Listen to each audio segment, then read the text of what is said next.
si on doit organiser 5 scrutins pendant 10 ans, si chaque élection devait susciter des polémiques, des tensions, ça pourrait causer un tort énorme au développement économique.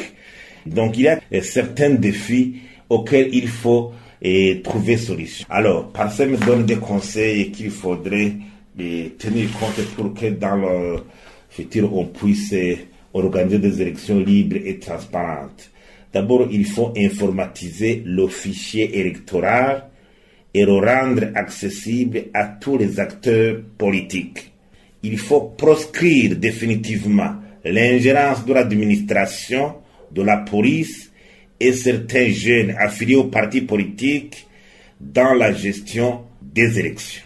Parce qu'il y a tendance à ce que ces 3 catégories veulent remplacer les membres de la CENI, surtout dans ce démembrement à l'intérieur du pays, où ces 3 catégories veulent les remplacer et commencer à donner des ordres à travers la gestion des élections. Faciliter l'accès équitable aux médias publics pendant la campagne électorale. L'usage des moyens de l'État. Il faut trouver la solution à l'usage des moyens de l'État par certains hauts cadres de l'État pendant la campagne électorale.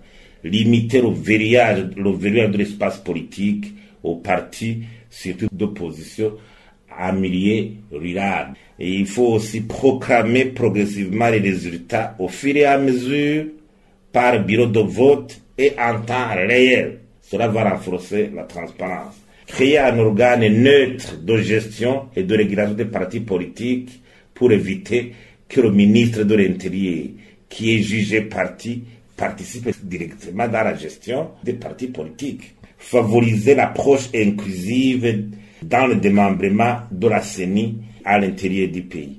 On comprend mal comment le Burundi envoie des observateurs à l'extérieur pour observer les élections au Sénégal, en Ouganda, en Tanzanie ou ailleurs, mais ne pas accepter l'observation étrangère ici sur place.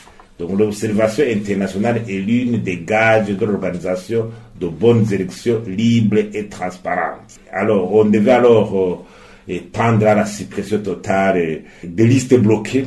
Même en 1961, les députés, tout appartenant au parti politique, venaient se faire élire directement auprès de la population, et la population devait élire les noms et non pas les partis politiques, les listes bloquées des partis politiques. Il faudrait aussi faciliter progressivement les gens à se faire comme des indépendants.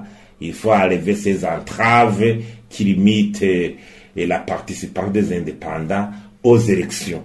Donc la participation aux élections devait être vraiment libre et accessible à tous les citoyens, quels que soient ceux qui appartiennent au parti politique ou qui n'appartiennent pas au parti politique.